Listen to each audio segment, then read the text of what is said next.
হরে কৃষ্ণ। কৃষ্ণনগর ঘূর্ণি গাঙ্গুলিপাড়ায় অবস্থিত শ্রীগোপাল মন্দিরে আজ আমরা শ্রীমদ্ ভাগবত গীতা গ্রন্থ পাঠ করছি। আমরা পাঠ করছি শ্রীমদ্ ভাগবত গীতার দ্বিতীয় অধ্যায় সাংখ্যযোগ। ওম অখণ্ডমণ্ডলাকারং ব্যাপ্তং যেন চরাচরম তৎপদং দর্শিতং যেন তস্मै শ্রী গুরুবে নমঃ। ওম নমো ব্রহ্মণ্যদেবায় গো ব্রাহ্মণ হিতায় চ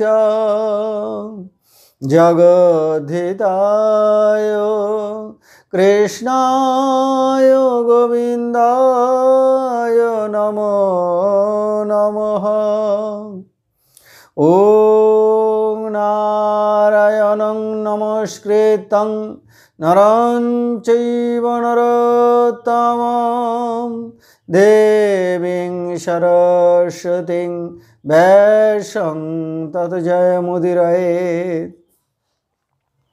ওম সর্বমঙ্গলমঙ্গলে শিবে সর্বার্থসাধিকে শরণ্যে ত্র্যম্বকে গৌরী নারায়ণী নমস্তুতে। মূকং করোতি বাচালং পঙ্গুং লঙ্ঘয়তে গিরিম যৎকৃপাতমহং বন্দে পরমানন্দমাধবম। হরি ওম তৎসৎ। কৃষ্ণনগর ঘূর্ণি গাঙ্গুলিপাড়ায় অবস্থিত শ্রীগোপাল মন্দিরে আজ আমরা শ্রীমদ্ ভাগবত গীতা গ্রন্থ পাঠ করছি। আমরা পাঠ করছি শ্রীমদ্ ভাগবত গীতা গ্রন্থের দ্বিতীয় অধ্যায় সাংখ্যযোগ। শ্লোক সংখ্যা 41। শ্রী ভগবান উবাচ ব্যবসায়াত্মিকা বুদ্ধিরেকেহ কুরুনন্দন বহু শাখা হি অনন্তাশ্চ বুদ্ধয় অব্যবসায়িনাম।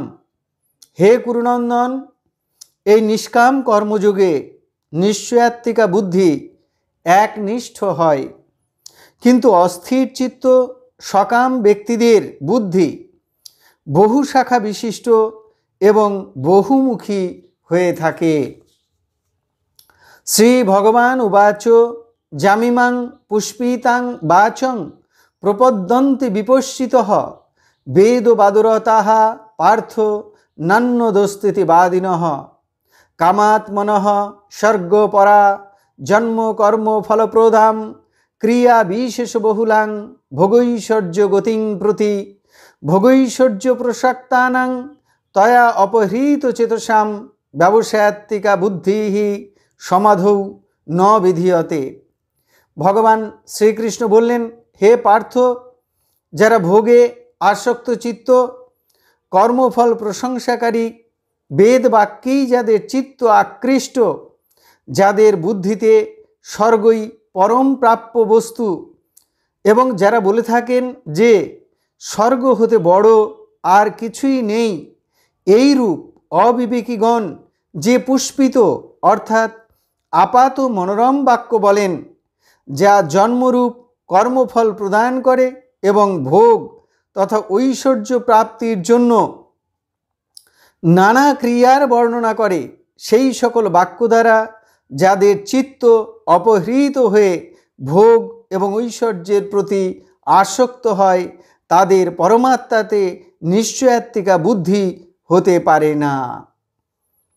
শ্রী ভগবান উবাচ ত্রৈগুণ্য বিষয়া বেদা নৈস্ত্রগুণ্য ভবার্জুন নির্দ্বন্দ্ব নিত্য সত্যস্থ নির্যোগ ক্ষেম আত্মবান। শ্রী ভগবান বললেন, হে অর্জুন, বেদ পূর্বোক্তভাবে ত্রিগুণের কার্যরূপ সমস্ত ভোগ এবং তারই সাধনের প্রতিপাদক। সুতরাং তুমি ওইসব ভোগ এবং তার সাধনে আসক্তি বর্জিত হও। হর্ষ শোকাদি দ্বন্দ্বরহিত হও, নিত্য বস্তুতে স্থিত হও এবং যোগ ক্ষেমের আকাঙ্ক্ষাহীন তথা আত্মপরায়ণ হও। শ্রী ভগবান উবাচ যাবান অর্থ উদপানে সর্বতঃ সংপ্লুতদকে তাবান সর্বেষু বেদেষু ব্রাহ্মণস্য বীজানতঃ। শ্রী ভগবান বললেন, সর্বত্র জলে পরিপূর্ণ হলে ক্ষুদ্র জলাশয়ে মানুষের যেটুকু প্রয়োজন থাকে, ব্রহ্ম তত্ত্বজ্ঞানী ব্রাহ্মণের বেদে ততটাই প্রয়োজন থাকে। শ্রী ভগবান উবাচ কর্মণি এব অধিকারতে মা ফলেষু কদাচন মা কর্মফল হেতুর্ভূমা তে সঙ্গ অস্ত অকর্মণি। শ্রী ভগবান বললেন, কর্মেই তোমার অধিকার, ফলে নয়। অতএব হে অর্জুন, তুমি কর্মফলের হেতু হয়েও না, আবার কর্মত্যাগেও যেন তোমার প্রবৃত্তি না হয়। শ্রী ভগবান উবাচ যোগস্থঃ কুরু কর্মাণি সঙ্গং ত্যক্তা ধনঞ্জয় সিদ্ধ অসিদ্ধ সমভূতা সমোত্তম যোগ উচ্যতে। ভগবান শ্রীকৃষ্ণ বললেন, হে ধনঞ্জয়, তুমি আসক্তি ত্যাগ করে এবং সিদ্ধি অসিদ্ধিতে সমভাবাপন্ন থেকে যোগস্থ হয়ে সকল কর্ম করো, এই সমত্বকেই যোগ বলা হয়। এতক্ষণ আমরা শ্রীমদ্ ভাগবত গীতার দ্বিতীয় অধ্যায় অর্থাৎ সাংখ্য যোগ আলোচনা করলাম। এই সাংখ্য যোগের আমরা 41 সংখ্যক শ্লোক থেকে 48 সংখ্যক শ্লোক পর্যন্ত পাঠ করলাম। এখন আমরা শ্রীমদ্ ভাগবত গীতার মাহাত্ম্য পাঠ করব।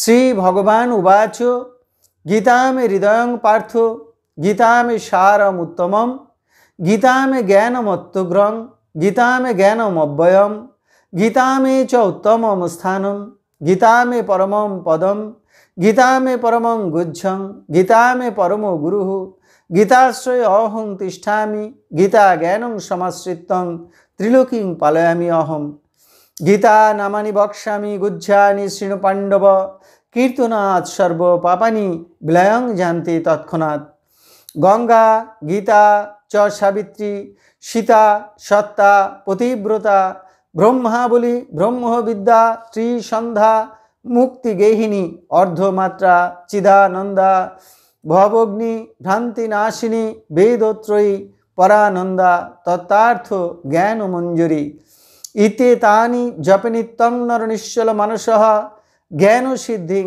লভে নিত্যং তথান্তে পরমম পদম। হরি ওং তৎসৎ, হরি ওং তৎসৎ, হরি ওং তৎসৎ। এখন আমরা ভগবান শ্রীকৃষ্ণের চরণে প্রার্থনা জানাবো। হে কৃষ্ণ কৃপা সিন্ধু, এই নাও তুমি আমার দেহ, এই নাও তুমি আমার মন, এই নাও তুমি আমার প্রাণ, এই নাও তুমি আমার আত্মা, এই নাও তুমি আমার জীবন যৌবন যথা সর্বস্ব। হে কৃষ্ণ কৃপা সিন্ধু, তুমি পিতা, তুমি মাতা, তুমি আমার পুত্র, তুমি আমার কন্যা, তুমি স্থাবর জঙ্গম কীট পতঙ্গ লতাপাতা, রূপে রূপে প্রতিরূপে তুমি বিরাজিত, তুমি ব্যতীত এই ত্রিভুবনে আর কিছু নেই। হে কৃষ্ণ কৃপা সিন্ধু, তোমার রাতুল চরণে কোটি কোটি প্রণাম, পুনরায় তোমার রাতুল চরণে কোটি কোটি প্রণাম। তুমি আমাদের শ্রদ্ধা ভক্তি দাও, ব্রহ্মজ্ঞান দাও, সকলের কল্যাণ করো, সকলের মঙ্গল করো। তুমি সুখে থাকো, ভালো থাকো, আনন্দে থাকো।